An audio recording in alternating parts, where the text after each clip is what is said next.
Hello, everybody. This is Chick Wilfong.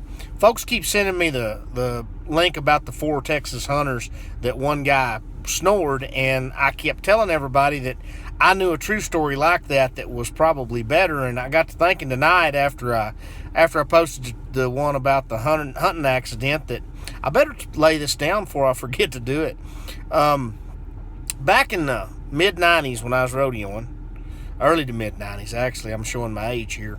We were at Pecos one year, and you had your first one in the slack at Pecos, and then the next day, a lot of us had our second one in the slack, 2-day slack. Well, motel rooms over the 4th of July out there at that time were really hard to get, and two bulldoggers, Todd Fox and Dan Cormier, they get a room. Well, they're hunting somebody to go in on the room with them.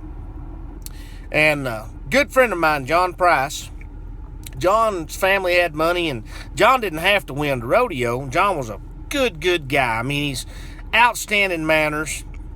It just mortified John if his horse shit in public. I mean, he just great fella, real proper, great friend. But John was pretty prim and proper, and he was one of those calf ropers, always stayed clean, and so he goes in with them on the room. Well, there's one of those little motel rooms, I'm sure kind of like a Motel 6, little bitty beds that had double beds in it, and they draw straws or flip a coin or however they did it, and Todd gets the bed to himself. Now, let me stop right here and tell you. Todd Fox stood 6'3", 6'5", weighed 225 to 250, somewhere in there, and Todd, if I'm cheating you, I'm sorry. I missed a chicken by 5 pounds one time. But Dan Cormier was a huge human being, is a huge human being. I don't have little hands, and when Dan Cormier shakes my hand, his hand wraps around mine twice.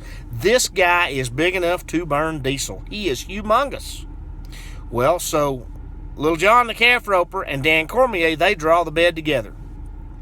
And I'm telling this like it was told to me. Todd was telling it the next morning. Todd said the lights went out. And said it got real quiet there for a minute, and said, about that time, Dan says, "John." And John says, "Yeah, Dan, yeah. He says, "I think we'd have more room if we took our underwear off." Well, Dan had a bed to himself that night too, because John slept in the pickup. Y'all have a great day.